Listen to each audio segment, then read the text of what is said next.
بسم اللہ الرحمن الرحیم۔ السلام علیکم۔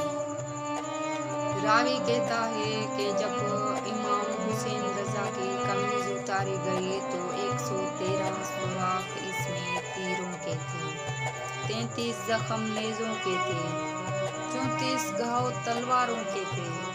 اتنے زخم جسم پر اور جسم چور ہے زخموں سے، لیکن جب حضرت امام حسین رضا نے پیشانی سجدے میں رکھی تو آخری لفظ یہ تھے: مالک میں تیری تقدیر پر راضی ہو گیا ہوں، زخم سہ کر بھی مسکرا رہا ہوں، مالک تیری طرف سے جو دکھ آئے ہیں انہیں تسلیم کیا ہے۔ ایک شخص نے امام حسین رضا سے سوال کیا کہ اے فرزند رسول صلی اللہ علیہ وآلہ وسلم، آپ کے 3 بیٹے ہیں اور آپ نے تینوں کے نام علی ہی رکھے ہیں، اس کی کیا وجہ ہے؟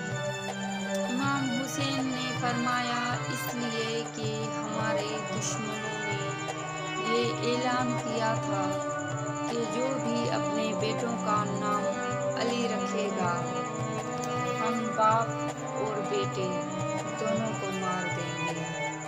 امام حسین علیہ السلام نے فرمایا: اگر اللہ مجھے 70,000 بھی بیٹے عطا کرتا تو میں نے 70,000 بیٹوں کا نام علی ہی رکھنا تھا۔ سبحان اللہ۔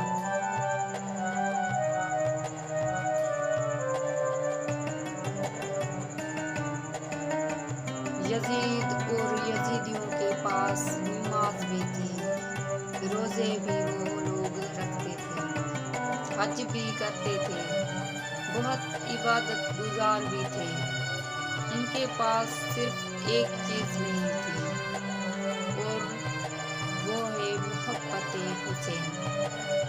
حسین کی محبت کے بنا ان کی نہ نماز ان کے کام آئی، نہ روزے، نہ حج، بلکہ قیامت تک کے لیے لعنت کما رہے ہیں۔ شان امام حسن و حسین۔ عید کا دن تھا۔ امام حسن و حسین اپنے نانا محمد صلی اللہ علیہ وآلہ وسلم کے پاس آئے اور فرمایا: نانا جان، سب کے پاس سواری ہے، ہمارے پاس سواری نہیں، ہم کو بھی سواری پر بیٹھنا ہے۔